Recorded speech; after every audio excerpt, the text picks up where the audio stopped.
marami po siyang ikinuwento sa atin. Kabilang na po ang kanyang mga alaala sa kanyang amang isa ring movie icon na si Dencio Padilla. Padilla. Ang dakilang sidekick po ni FPJ, Fernando po Jr.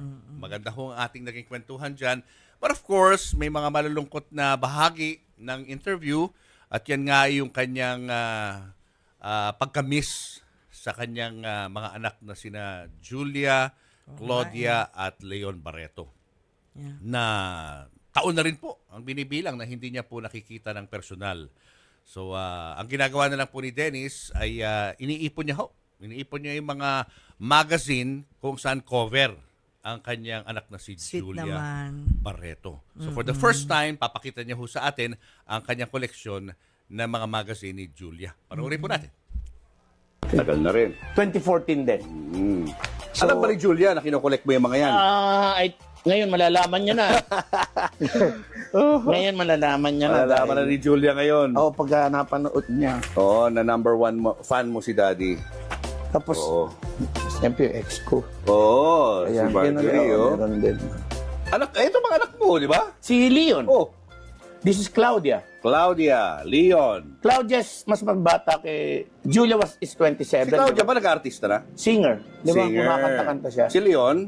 Si Leon studying. Honor student. Oo. Leon now is 18 and Claudia is 25. This was 2007. Maliliit pa sila. Oo, Newly separated kami. kahiwalay nyo lang yan? I think so. Yeah. Kasi August. August 2007. Yes. Oh, the good old days. Ika nga, no? The good old days. The good old days. Yeah, that is Julia. Look at that, no? That's Bata Claudia. pa, no? Diba? That's Diane, my eldest, and Luis, and Daniela. Maliliit pa sila. Grabe, ngayon ko lang nabuksan ulit ito. Grabe. Yun, no? Mga Kayong dalawa, oh. Yeah.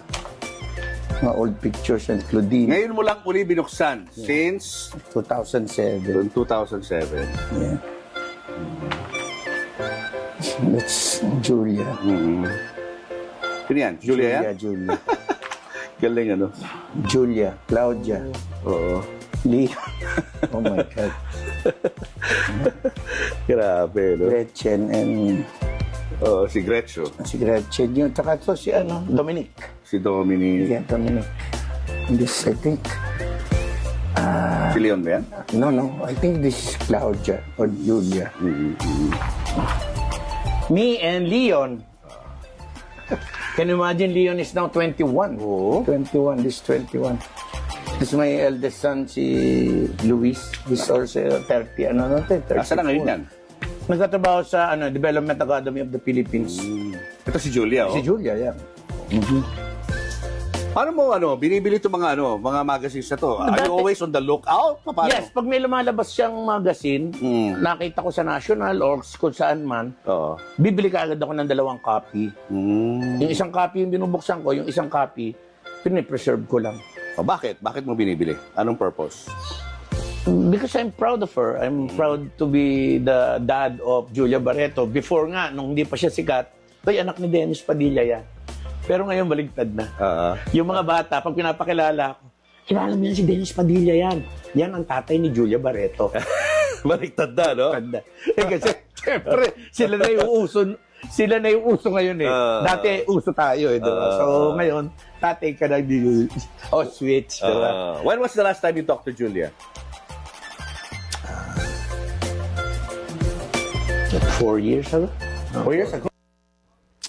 Wow. Pwede 4 years mag-react? ago. Sige. Natuwa lang ako, Papu, kasi usually mga nanay ang gumagawa niyan. Kinakarirang scrapbook, nagko-collect ng mga magazines. Like ako, yan ang ginagawa ko. May kanya-kanyang kahon si Antonia, tsaka kay Neo. Alam mo yan, di ba? Scrapbooker ako. Pero yung tatay, like si Dennis, on his, in his case pala, imagine, ginagawa niya yun, nakaka-touch.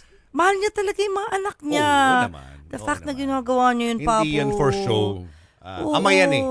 So, Pero hindi lahat ng ama tulad niya. Sana ibang bigyan siya klase. ng chance ng mga anak niya. I wish ko lang. Sana nga. And hopefully, with this interview, ay makita rin ng mga anak niya, yung mga ginagawa niya. Kasi kalimitan ng kanya mga interview kasi sa mga, kumbaga, studio, sa ibang mga lugar. But this time, inopen up niya yung kanyang baul, no? Yung kanyang baul of memories. Yeah. At pinakita niya sa atin, hindi lamang yung mga nakita niya. Marami pa ho siya mga pinakita sa atin, mga very revealing. May no? memorabilia. Na mga memorabilia ng kanyang tatay, dahil sa Padilla, FPJ, pati na rin yung kanyang mga anak na yan, sina Julia, si Claudia at si Leon. At yung mga anak niya sa Australia, yung pinakita rin niya yung mga litrato. Yung pinakilala rin sa atin yung kanyang bagong girlfriend. So ang dami ho ng mga pinag-usapan natin. Abangan niyo po yan mamaya, no? 6 p.m. sa Julius Babaw Unplugged sa YouTube. Sentimental palang tatay si Dennis. Yes. Mana sa tatay niya. Kasi ang tatay niya ganun din eh. Nag-iipon din. May mga scrapbook din ang tatay niya.